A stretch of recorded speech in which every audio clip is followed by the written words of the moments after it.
What is up, guys? Today, as you can probably guess from the title of the video, we're talking about why Fallout 76 won't have crossplay. Also, for the first time on my channel, there's going to be some Fallout 4 gameplay instead of the usual combination of Fallout 76 footage I use, so I really hope you guys do enjoy.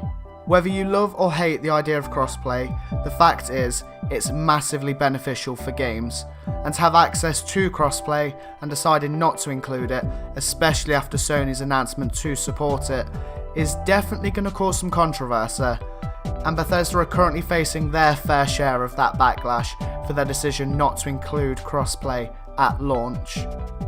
There has, however, been a bit of an open discussion surrounding them adding this later on, although this isn't their main focus as of approaching the game's beta and launch. Pete Hines, as usual, has been doing damage control for Bethesda and has been responding to those annoyed about their recent decision to avoid crossplay for the time being. After congratulating Sony on opening the gates of crossplay to Fortnite, he then replied to his own tweet a short while later and said, "Folks, chill. I work with a lot of devs and games for whom this is important going forward. Fallout 76 does not support crossplay for a number of reasons. I have no idea if it ever will, but I assure you it is not on our radar right now as we focus on beta and launch." After this tweet, someone of course attempted to call him out and said, "But Todd Howard stated previously, the reason you guys didn't have crossplay was Sony's fault alone, and now they're allowing it, you say Fallout 76 never had crossplay in the first place. Seems like someone lied." Pete then replied to this, "If in February you tell me I can't dress up as a raider for Halloween, I'll start working on a different costume. You can't tell me a few days before Halloween that I can be a raider and then act surprised when I stick with what I worked on because you said I couldn't go as a raider." This is of course a pretty solid point.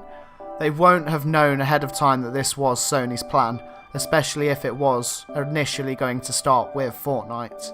But instead Bethesda focused on other things, like actually getting the game ready for launch.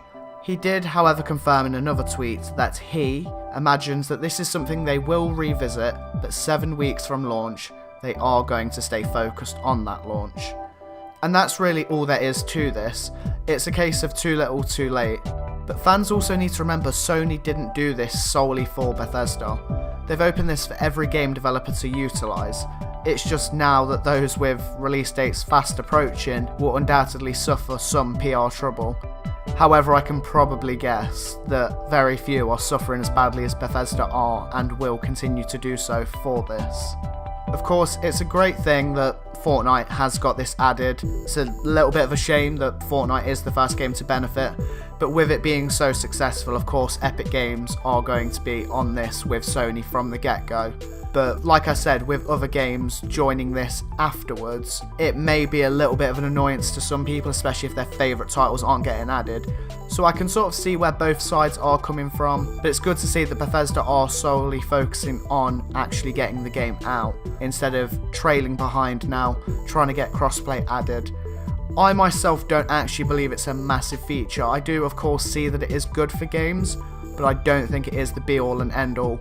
After all, you probably have friends that play on the same platform as you. I of course know there will be people who don't, but most people do have someone at least that they do play these online games with. So I mean, that's not a massive issue for myself or many others that I know of, but with everything there will be people that do suffer from this. I guess anyone who actually cares about crossplay Fallout 76 can do at this point is hope that Bethesda get working on adding it. Of course, only once the game has launched and after any issues that arise are quickly dealt with. Anyway, that really wraps it up for this video. I really do hope you guys enjoyed. As you can hopefully tell, there's also now a bit more structure to my uploading schedule, and I should have a video out every 5 days. And of course that will be more frequently once the beta drops. And there'll also be an almost bonus video if there is any news that comes out between now and then, or even just before the game launches. And yes, that also means that the very elusive mystery Fallout 76 unboxing video will be coming very soon. Like I said though, that is it for this video. Thank you very much for watching, and peace.